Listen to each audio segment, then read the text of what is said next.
Listo. Listo. Ok, bueno, vamos con el BAI. Primer test, el siguiente. Ajá. El inventario de ansiedad de Beck. Ajá.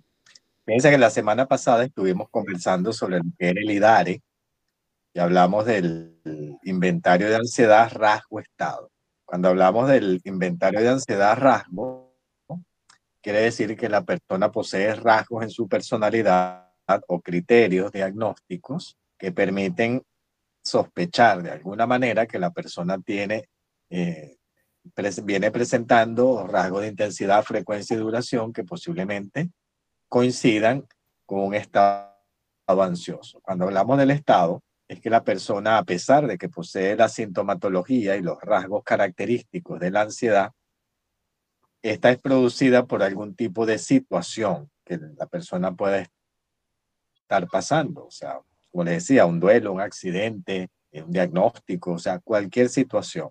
Y la ventaja del IDAR es que se puede utilizar en poblaciones de cualquier tipo, escolares, clínicas, organizacionales, porque yo puedo poder establecer, incluso las puedo medir por separado, porque el test viene unas preguntas para rasgo, una pregunta para estado.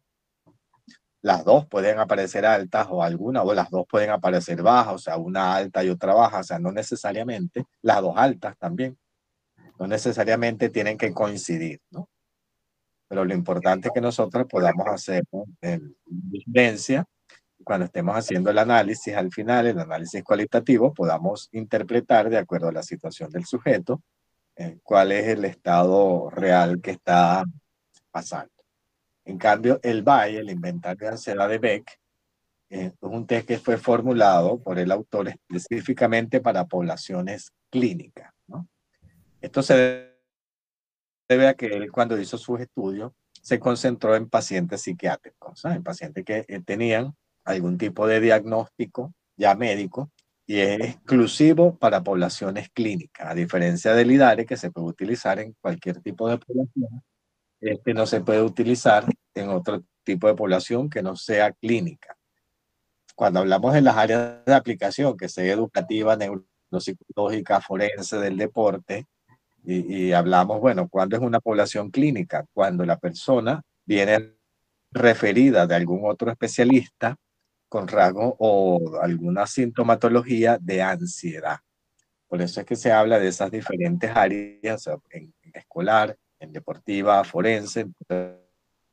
La persona viene remitida ya por un especialista y ahí se considera que está dentro del rango de lo que son las poblaciones clínicas como tal, ¿no? La siguiente puede aplicarse a personas pertenecientes a poblaciones en general y adolescentes desde los 13 años, ¿no? Ya el autor considera que desde los 13 años, según los baremos de corrección que él hizo y todo el proceso que él llevó a cabo de investigación, a partir de los 13 años yo puedo aplicar el BAI, ¿no? En el manual se indica que no es apropiada su aplicación a personas con dificultades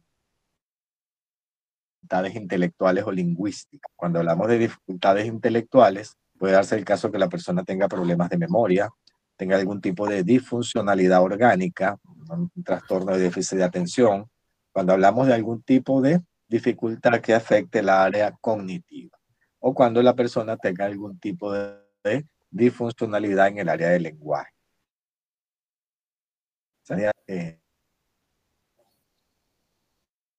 rasgo estado, si la persona vemos que tiene la capacidad para responder, ¿no? Entonces, él va a sirve, como dice allí, para identificar síntomas. Por eso es que es específicamente para poblaciones clínicas, ¿no? Síntomas ansiosos y cuantificar su intensidad. ¿Eh? Cuando hablamos de cuantificar su intensidad, recuerden lo que hablamos en psicometría, que nosotros los psicólogos trabajamos con intensidad, frecuencia y duración. Y eso no se les olvide porque eso es parte del ejercicio profesional de aquí hasta que, bueno, terminen su carrera de psicólogo.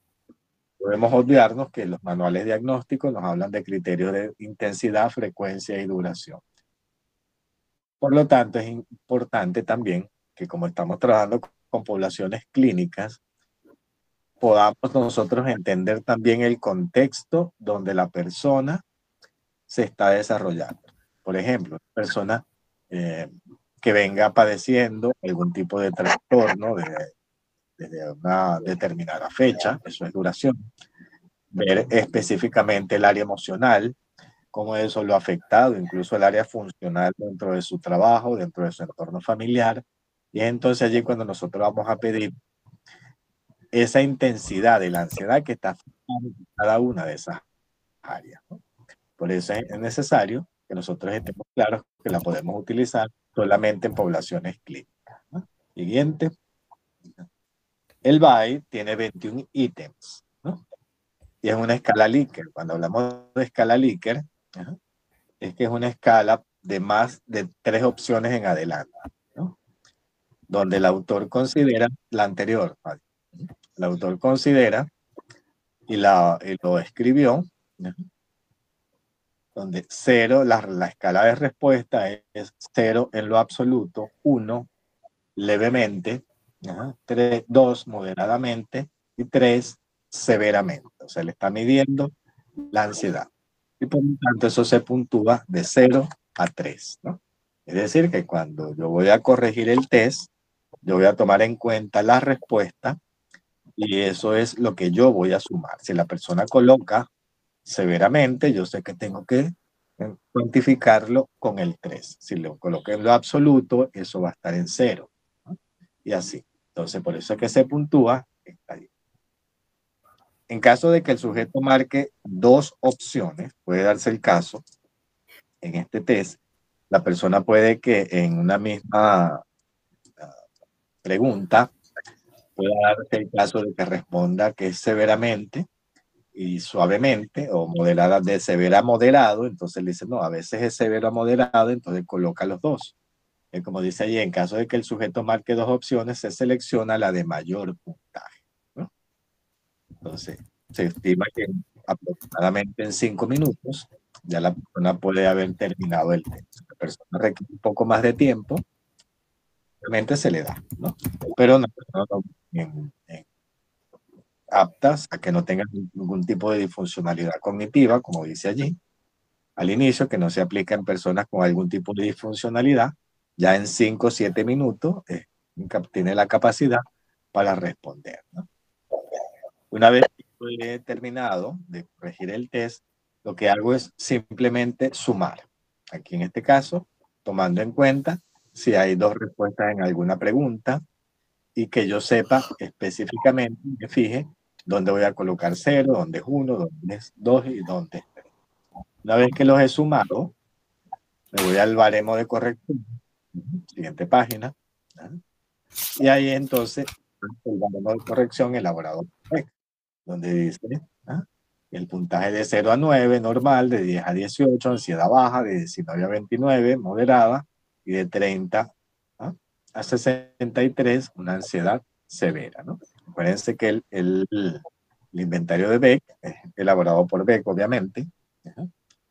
Son autores que específicamente el área cognitivo-conductual. De hecho, Beck es uno de los padres del cognitivo-conductual, junto con Ellis, ¿no? Entonces, ellos vienen del psicoanálisis y ellos recurren al área cognitiva porque el psicoanálisis no le daba respuesta a ciertos aspectos y rasgos. Por eso ellos hablan el TREC y el área cognitiva de cada uno de ellos, y ahí es donde se desarrolla el cognitivo-conductual, ¿no?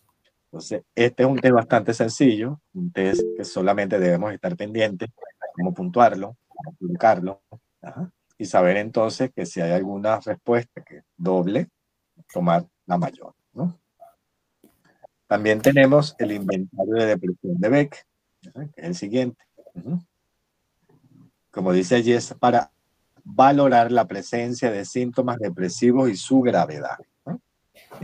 Entonces, el momento de aplicación se puede realizar durante la exploración inicial, el curso del proceso de abordaje terapéutico, o cuando se esté finalizando, si queremos ver el avance del paciente, yo puedo utilizar el BDI, ¿no? Ver que el paciente ha avanzado, si la sintomatología ha disminuido, o qué rasgos se mantienen todavía, Entonces, esto es importante que como dice allí, se construyó para medir las manifestaciones conductuales de la depresión, ¿no?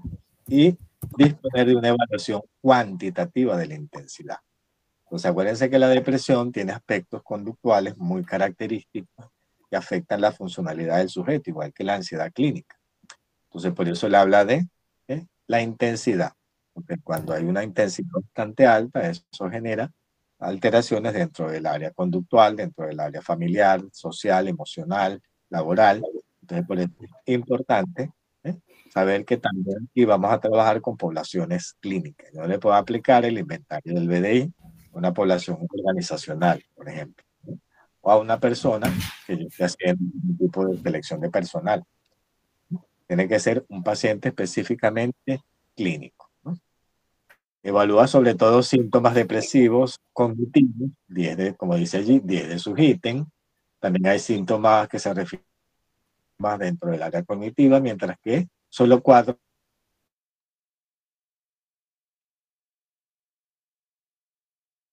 evaluaciones que yo corrige el test completo, yo puedo revisar cada uno de esos ítems para ver cómo se comportaron. Por eso es que él habla de que hay diferentes rasgos, entonces permite conocer la presencia de síntomas depresivos y su gravedad en diferentes áreas, ¿no? La población siguiente inicialmente fue desarrollado específicamente para poblaciones internas clínicas, ¿no? Con algún tipo ya de trastorno diagnosticado con una psicopatología. Pero hay otros tipos de validación. Acuérdense que cuando yo valido un test, cuando yo estandarizo, que era lo que les explicaba yo también, en el área clínica, cuando digamos psicometría, cuando se estandariza un test, yo tomo el test original, ¿no? Lo reformulo en cuanto a preguntas, adapto las preguntas al contexto social, personal, laboral, que no es lo mismo medir en España que en Venezuela, en Ecuador que en Argentina, ¿no? Entonces, cada uno de ellos tiene características particulares en cuanto a los, incluso hasta el lenguaje, ¿sí? Entonces, hay autores que se han especializado en estandarizar este test para otro tipo de poblaciones, por ejemplo, con adolescentes con algún tipo de trastorno, adolescentes con enfermedades médicas, pacientes geriátricos. Entonces, ellos han estandarizado el test original para poder ser utilizado en poblaciones no netamente clínicas, ¿no? Entonces, pero eso ya más adelante, cuando ustedes en el ejercicio profesional, si a alguno le interesa buscar el test adaptado a poblaciones geriátricas, lo puede buscar, ¿no? Eso se consigue en la web también, ¿no? Profe, así como el IDARE, ¿no? El IDARE tiene una adaptación en español, estaba investigando, tiene una adaptación al poco tiempo, uno de los autores, ¿no? Díaz Guerrero, para hacer la adaptación en español. Entonces, con algunos vocablos que usted dice, que influyen en lo cultural. Pero acuérdate que el vocabulario mexicano es muy fuerte. Ellos tienen una identidad en el lenguaje muy marcada, ¿sí? Sí. Entonces, claro, no es lo mismo que yo lo lea aquí, que lo lea en España, por lo menos el piso. Cuando hablamos aquí de piso, hablamos de que estamos caminando. El piso en España es un apartamento. Digamos que es de lo latino, ¿no? Lo más cercano a nosotros, ¿no? Pero el español de España es diferente. Sí, pero esos pequeños detalles alteran la confiabilidad del test, ¿no? Porque entonces no es lo mismo que esté un español y un venezolano respondiendo el piso, uno lo va a entender de una manera y otro lo va a entender de otra, ¿sí? O sea, eso se llaman esas mismas adaptaciones que, aunque son en el mismo idioma, se adaptan a países específicos, ¿no?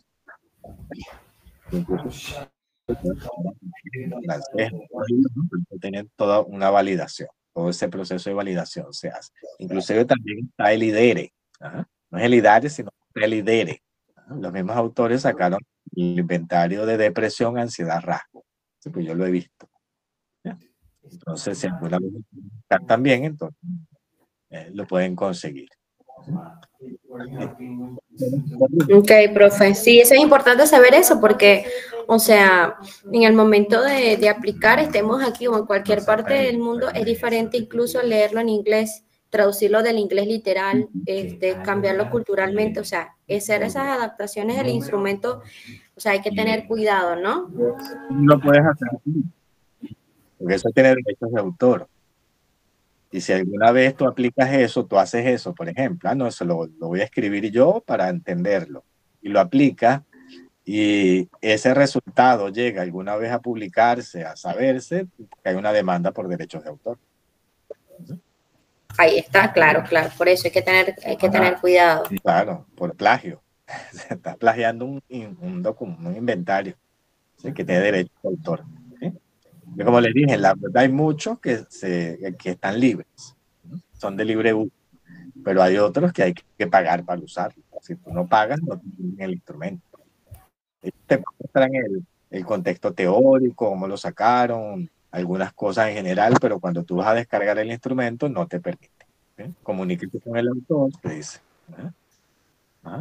para hacer el uso del instrumento, esto, que el otro, una explicación, es decir, que hay que pagar. Entonces, igual, cuando en este caso, el inventario el inventario de presión de Beck tiene 21 ítems también, una escala Likert, porque son más de 3 opciones. Se puntúa igual que el otro, la opción 1, 0, 1, 2, 3, ¿no? Se puntúa del 0 al 3 porque estamos de 0 al 3, tal cual como el autor lo coloca allí. Igual al final yo sumo cada uno de ellos y obtengo un total, ¿no? Un tiempo estimado entre 5 y 10 minutos.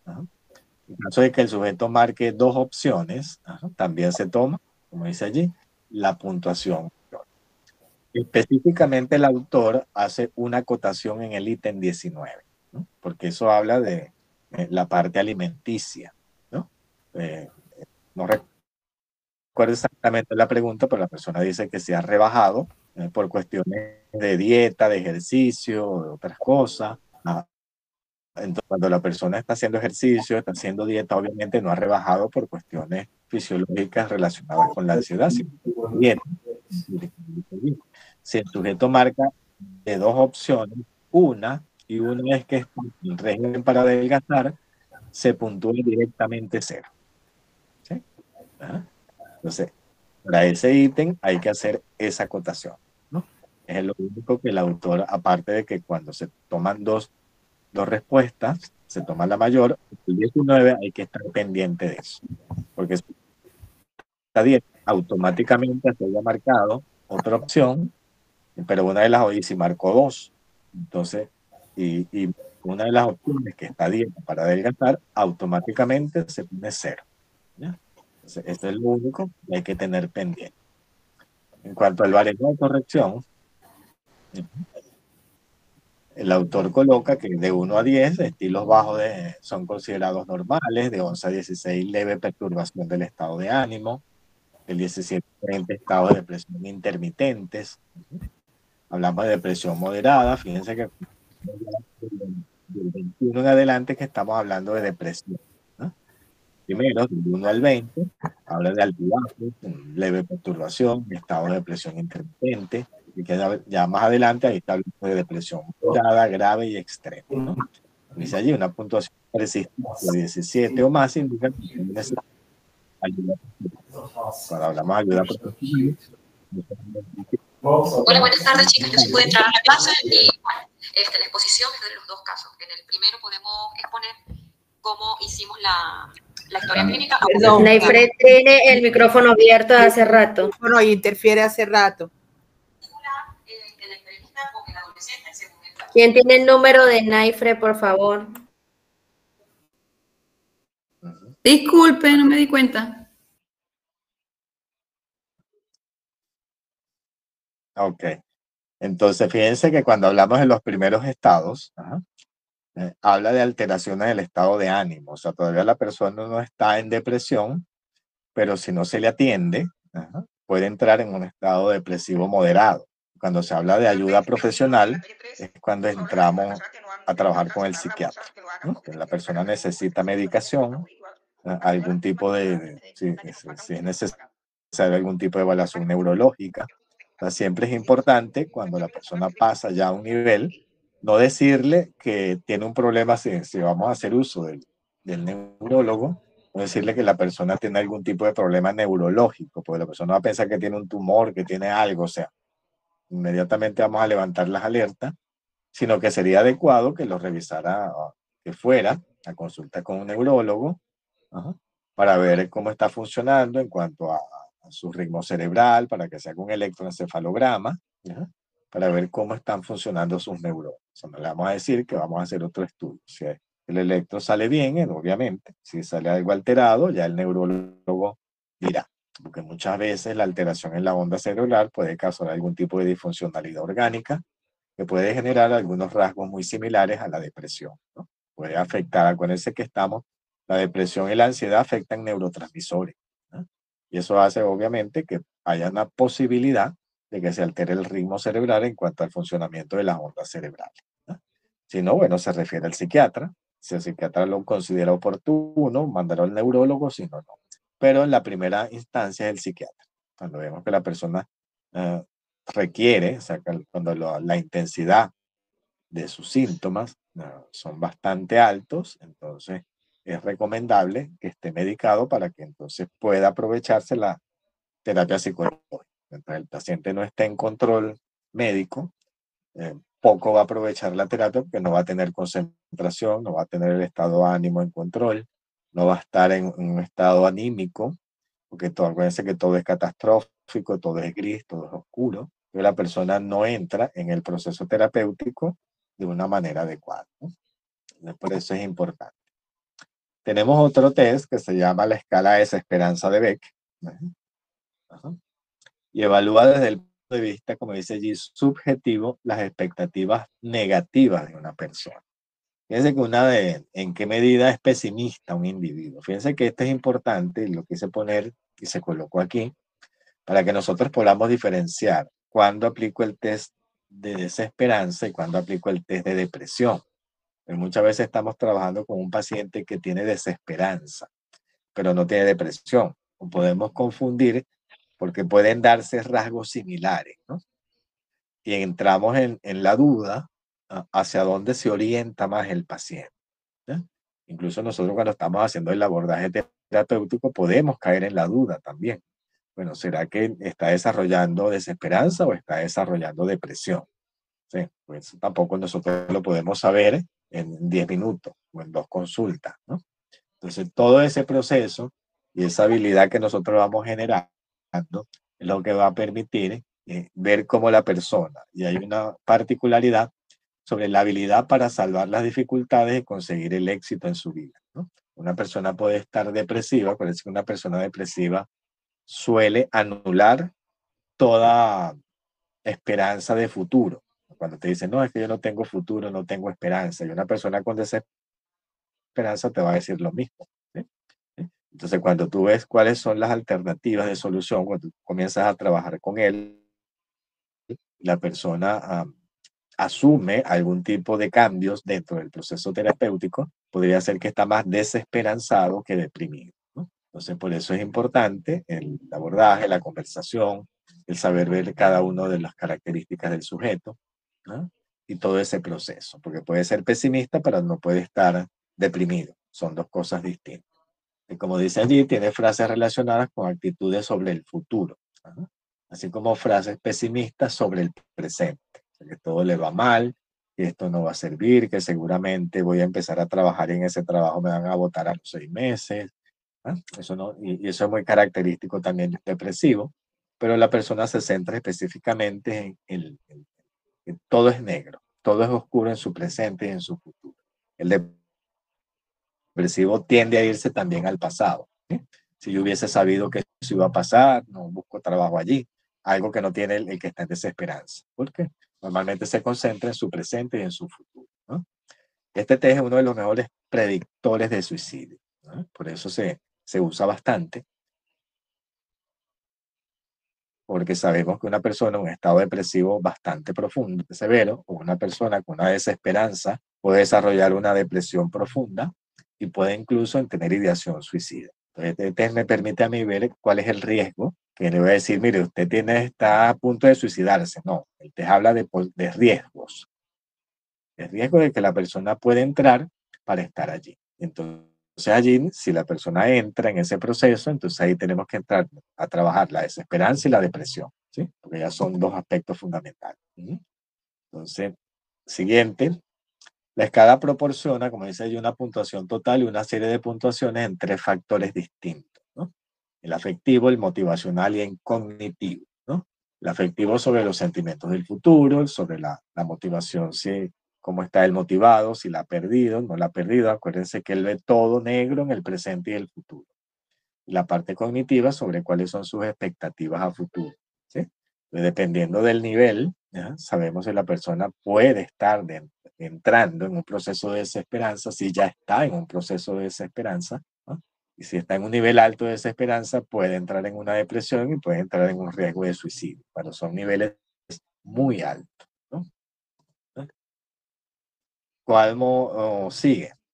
Es una escala de 20 ítems. Siguiente lámina. Una escala dicotómica de verdadero y falso.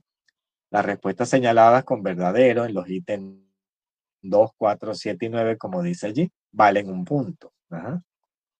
Y las señaladas, y las señaladas como falso valen 0 puntos, ¿no? Las respuestas señaladas como falso en los ítems 1, él especifica, esto tienen que leerlo muy bien, incluso anotarlo. Cuando van a corregir el test, anotan las preguntas aparte. O sea, yo recuerdo cuando yo estudiaba y estaba analizando los test, yo hacía una lista aparte. O sea, no solamente lo leía de la lámina, sino que lo escribía.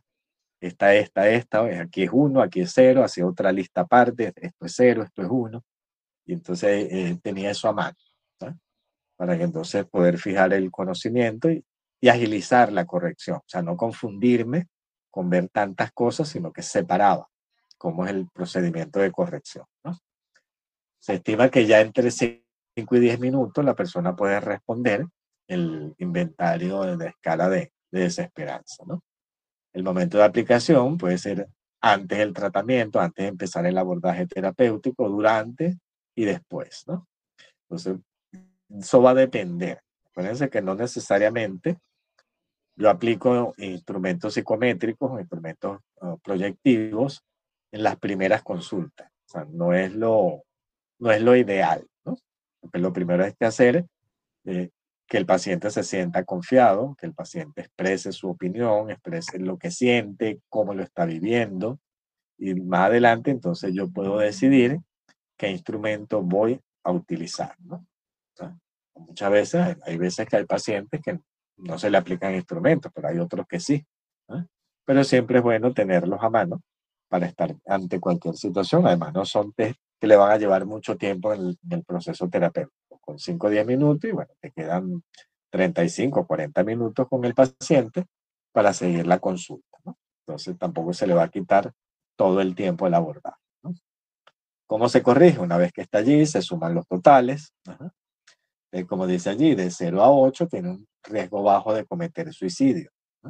0 a 3, ninguno mínimo, de 4 a 8 es leve. La persona puede que haya tenido en algún momento ideación suicida, ¿no? Cuando se ha encontrado en algún estado de desesperanza o depresión muy fuerte o ante alguna situación y pensó, bueno, aquí lo mejor es acabar con todo. Pero lo pensó esa vez y no lo volvió a pensar más. Eso se refiere con que es leve, ¿no? Ya cuando entramos de 9 en adelante, ya la persona tiene una ideación suicida fijada, tiene incluso pensamientos de cómo lo va a hacer y siempre habla de la muerte, que se va, entonces tiene un riesgo alto de cometer suicidio. Cuando eso se da, entonces tenemos un nivel moderado y un nivel alto, ¿no? Entonces son en esos momentos nosotros debemos entrar tanto en el proceso de desesperanza como en el proceso de depresión, ¿okay? Hay que abordar al paciente inmediatamente desde ambas perspectivas, ¿no? Pues necesitamos, obviamente debe estar medicado. Ya un paciente con un riesgo alto de cometer suicidio debería estar medicado, ¿no? Para que entonces podamos trabajar con él y ajustar los neurotransmisores para que entonces la terapia pueda ser efectiva, ¿no? Todo ese proceso es importante que lo conozca. ¿Preguntas hasta ahora? No, profe, todo claro. Ok. Bueno, vamos con el test de autoestima de Cooperman, que es uno de los más utilizados en Venezuela y en el mundo, ¿no? Porque es muy versátil este test, nos da una información. ¿Cuál es el test de Cooperman? Mide las actitudes valorativas que la persona tiene de sí mismo, como dice allí, en el área personal, familiar y social de la experiencia del sujeto. O sea, cómo se percibe él en cada una de esas áreas. De este test hay muchas versiones, incluso la versión académica, la versión académica de la escala de autoestima de Cooperman, habla de una área académica, ¿no? Obviamente tiene otras preguntas, pero eso se estandarizó específicamente para poblaciones académicas, o sea, adolescentes, estudiantes, universitarios, y se usa exclusivamente en esa área. Fue diseñada para medir las actitudes con que las personas, porque se puede aplicar ya desde la adolescencia, a partir de los 16 años, ¿no? Cómo se valoran ellas, o sea, cómo la persona se ve a sí misma, ¿no? Los ítems se deben responder de acuerdo a si el sujeto se identifica o no con cada afirmación. Fíjense que aquí cambia, porque estamos entrando ya no en preguntas, como entrábamos en los test anteriores. Aquí estamos entrando en afirmaciones, ¿no? Hablamos de afirmaciones, son frases afirmativas y la persona debe valorar si ella entra o se siente cómoda o se identifica con cada una de las situaciones que se le plantea. Los 25 ítems generan un puntaje total como puntaje separado, ¿no? Siguiente. Son 25 ítems de escala dicotómica, de verdadero y falso. La respuesta correcta se identifica con 1 y la incorrecta con 0. Fíjense que aquí tenemos el puntaje total, ¿no?, por cada una de las áreas, ¿no?, el área de sí mismo, el área social y el área familiar, ¿no? Entonces, dentro de ese proceso, fíjense que yo las voy midiendo también. Entonces, él me permite a mí tener un total general, ¿no?, un total de todos. Una vez que yo sumo todo el instrumento. Ah, bueno, me dio tanto. Ajá. Pues después yo puedo hacer la suma, como dice allí, porque aquí me está dando específicamente, ¿ajá?, cuáles son los verdaderos y cuáles son los falsos, para que yo los sepa puntuar. No es que entonces cualquiera va a ser verdadero, cualquiera va a ser falso. O sea, no. Si él coloca falso en el ítem 1, ¿ajá?, y la escala me dice que eso es verdadero, obviamente, yo tengo que, es una respuesta incorrecta. Entonces yo lo tengo que puntuar como 0. Aquí no es que voy a sumar 0, 1, bueno, 1, 2, 3, 4, no. Él respondió 0, 1, 2, 3, no. Aquí no es como el otro que tiene 0, 1, 2, 3, no. Aquí me dan respuestas verdaderas y falsas. Y las verdaderas tienen un puntaje y las falsas tienen otro puntaje, ¿no? Entonces, una vez que yo he hecho eso, ajá, tengo mis totales, ¿no?, puedo estar allí, me voy entonces a cada una de las áreas, ¿no? Entonces, para eso, entonces, es importante, como les dije, que estén pendientes de estos cuadros, de cuáles son verdaderas y cuáles son falsas, porque las verdaderas se puntúan con 1 y las falsas con 0, ¿no? Entonces, fíjense para el baremo de corrección. Entonces, una vez que yo he sumado mis totales, tengo un puntaje total, ¿ah? Entonces, la suma total yo la voy a buscar en el cuadrito que está aquí de azul. Ahí es donde voy yo a buscar mi puntaje total cuando yo lo totalice todas las preguntas sin tomar en cuenta las áreas, ¿no? Una vez que yo he hecho eso, me voy por área. En el área personal o sí mismo, como decíamos anteriormente. Entonces, ahí hay una cantidad de preguntas. Acuérdense que en el cuadro anterior vimos que para el personal o sí mismo, las preguntas son 1, 2, 3, 4, 5, 6. O sea, hay una serie de preguntas que son esas las que yo voy a contar por área. Las voy separando, ¿no?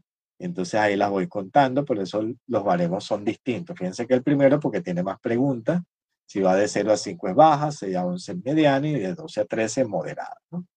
Igual para los otros. Las otras tienen la misma cantidad de preguntas, entonces también tenemos una escala para cada una de las áreas que aparece allí. Entonces, es importante, como les dije, revisar cómo puntúo yo. O sea, en este caso no es que solamente voy a sumar, bueno, voy llenando. Aquí contesto verdadero 1 y falso es 0. No, porque él me dice cuáles son verdaderas y cuáles son falsas en cada una de las partes, ¿no? Entonces, eso es importante que lo tomemos en cuenta. La siguiente. La escala de autoestima de Rosenberg. Este es un test. Lo coloqué porque posiblemente lo van a conseguir.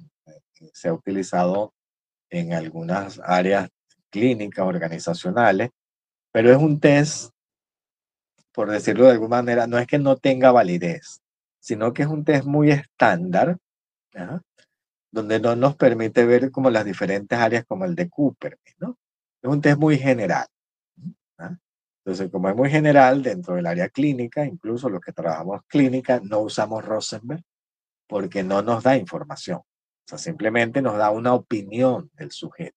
Acuérdense que cuando veíamos psicometría, yo les decía, nosotros necesitamos saber intensidad, frecuencia y duración. Y eso se lo repito a cada momento porque eso no se les puede olvidar. Entonces, pero no yo necesito, esto es simplemente lo que opina el sujeto de la autoestima. ¿Ah? Usted considera que tal cosa, usted piensa esto. Entonces, cuando yo empiezo a preguntar cosas así, yo estoy preguntando es opinión, que es diferente a cuando hago afirmaciones, cuando hago con Cooperman, donde me identifico con una sintomatología, cuando estoy con el IDARE o cuando estoy con el inventario de Bego, de desesperanza, donde estoy planteando sintomatología específica, ¿sí? Entonces, por eso, entonces el test de Rosenberg es más informativo, ver si la persona sabe lo que es la autoestima, ¿no? Y como es bastante utilizado en diferentes ámbitos, por eso se los quise presentar, para que cuando les toque utilizarlo o estén revisando algún tipo de trabajo, no es que le van a decir a la persona, no, esto está malo, porque usaste el de Rosenberg, no. Por si el test existe, está validado y está utilizado, el test no está malo. Simplemente no es la información que yo necesito para abordar al paciente, ¿sí? Pero no es que sea que lo aplicó mal o que no ha debido utilizar eso. A lo mejor todavía la persona no tiene la experticia, ¿no?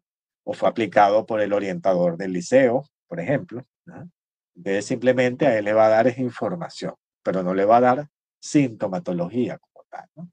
Entonces una escala, fíjense que son solo 10 ítems, de las cuales entonces 5 están enunciadas en forma positiva y 5 negativa.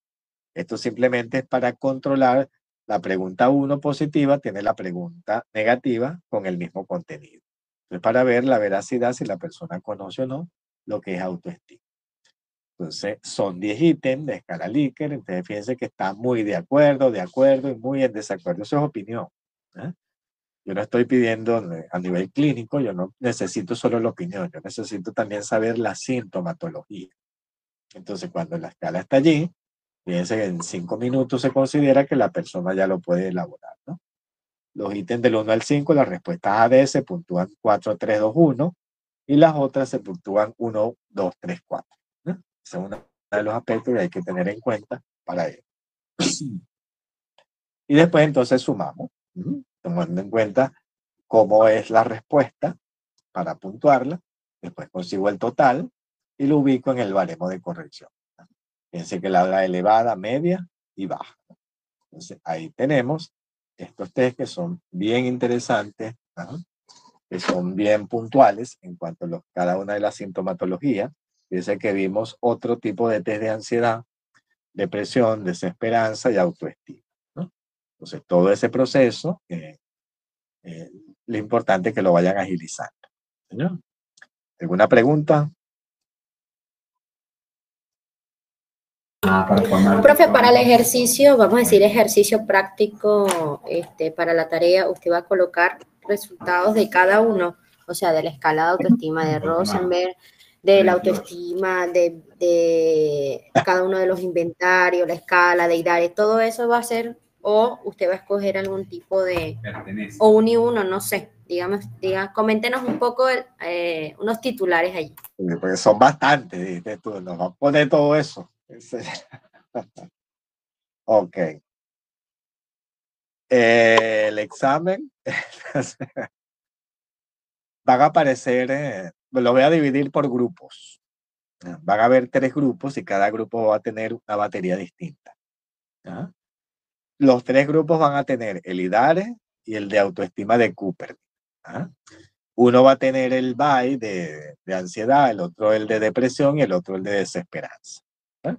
Cada uno va a tener de los cortos, cada grupo va a tener uno de ellos. Pero cada grupo, todos van a tener IDARE y todos van a tener autoestima de Cooper, ¿no? ¿Ah? Si usted quiere hacer el examen del grupo 2, si le tocó el grupo 2 y quiere hacer el examen del grupo 1 y 3, o sea, lo descargue y lo hace después, ¿no? ¿Sí? Pero los voy a dividir. Yo les voy a dar los test resueltos, las hojas de respuesta. Y le voy a dar la breve reseña del sujeto. Sujeto de tantos años de edad, esto que el otro, acude a consulta por esto y por esto. Acuérdense que es una referencia. ¿Sí? ¿Sí? Y de la referencia yo decidí aplicar esos test. O sea, no es que dicen, no, pero es que como ahí arriba dice que él se siente mal, triste, y que esto, y que el otro, y que no sé qué más, tiene que tener depresión. No necesariamente. ¿Sí? A lo mejor sí, o a lo mejor no. ¿Sí? ¿Sí? Entonces, todo ese proceso precisamente para que ustedes agilicen. Tienen que hacer el análisis, obviamente, cualitativo. Cuando te aplicó los 3 test, hace el análisis por cada test. Bueno, de los resultados se puede observar y hace su análisis, como le decía yo, cuantitativo y cualitativo. Que si estoy haciendo el análisis cuantitativo del IDARE, se puede observar que el sujeto se ubica en una puntuación tanta, lo que según el valor T está dentro de alto, por ejemplo. El ansiedad rasgo, el ansiedad estado, se ubica en el valor tal, eso es cuantitativo, yo estoy dando números. ¿No? Cuando hago la apreciación cualitativa, ¿no? En vista de los resultados obtenidos y de acuerdo a lo que manifiesta el paciente, se puede entender que esa situación le está afectando, o sea, su opinión subjetiva, sin emitir opinión. ¿No? Pero yo no puedo decir que la persona es depresiva, ¿no? O está en un estado depresivo alto, ¿no? Según las pruebas aplicadas del IDARE, se puede apreciar que el sujeto está dentro del rango, ¿no? De una depresión alta. ¿No? Yo no estoy pidiendo recomendación. ¿No? Eso es importante porque a veces la coloco. Por lo tanto, se recomienda que asista al psiquiatra que haga esto. O sea, no, tú no lo estás abordando para dar una recomendación. Tú simplemente estás dando una valoración del paciente. ¿Eh? Porque para dar recomendaciones, tú tienes que conocer al paciente, tienes que haber hablado con él, tienes que haber estudiado su contexto, o sea, para ese tipo de recomendaciones, entonces todo ese proceso. Si yo pido recomendaciones, me las dan, pero no voy a pedir recomendaciones porque con un instrumento, o sea, con 3 instrumentos, tú puedes tener una visión general de la situación. ¿Eh? ¿Eh? Y ahí entonces tú decides cuál va a ser el abordaje, a nivel profesional ya, cuál va a ser el abordaje, por dónde vas a empezar, cuál es el proceso más urgente, ¿eh? De acuerdo a los valores. Si después le puedes aplicar un proyectivo en la conversación con el paciente, o sea, son muchos aspectos que hay que tomar en cuenta para dar recomendaciones. ¿No? Entonces, por eso es importante que la evaluación cualitativa que ustedes hagan lo puedan colocar, no es que el paciente presenta un nivel alto de ansiedad. Obviamente el resultado me lo está dando, está ubicado en un paciente alto. Entonces, cualitativamente, de acuerdo a lo expuesto y el resultado obtenido, el paciente está en el rango, lo que hace evidente que el paciente requiere atención. ¿Ajá? Si está muy alto, requiere atención inmediata para poder establecer los rasgos más característicos y abordarlo de la mejor manera posible para entonces entender algo corto, concreto y conciso. ¿Sí?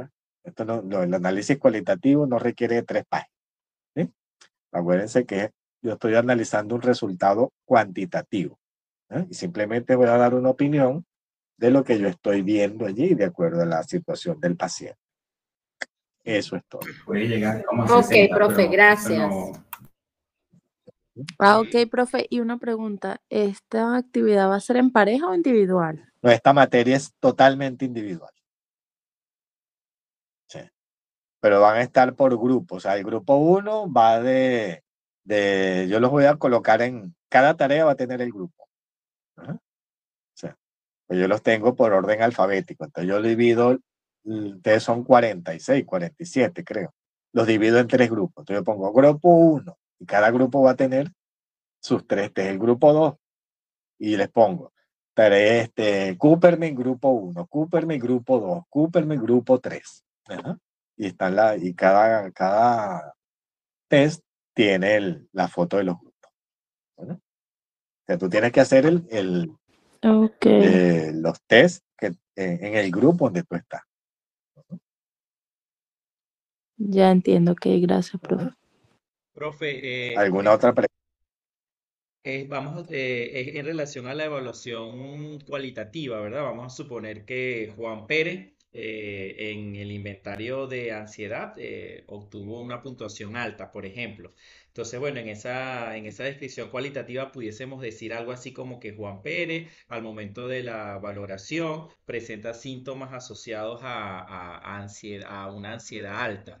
Algo así Ah, estaría bien porque no estoy ajá. diciendo Sí, que no estoy diciendo que es una persona ansiosa, sino presenta síntomas asociados a una ansiedad alta que requieren su valoración, algo así, ¿verdad? acompañamiento psicológico para poder determinar exactamente cuáles son las áreas afectadas, o sea, todo ese proceso así, es una opinión. ¿No? Ahora, cuando ponen, no, que el paciente necesita hacer terapia, usamos cognitivo-conductual y que esto y que lo otro, entonces eso ya entra en otra área.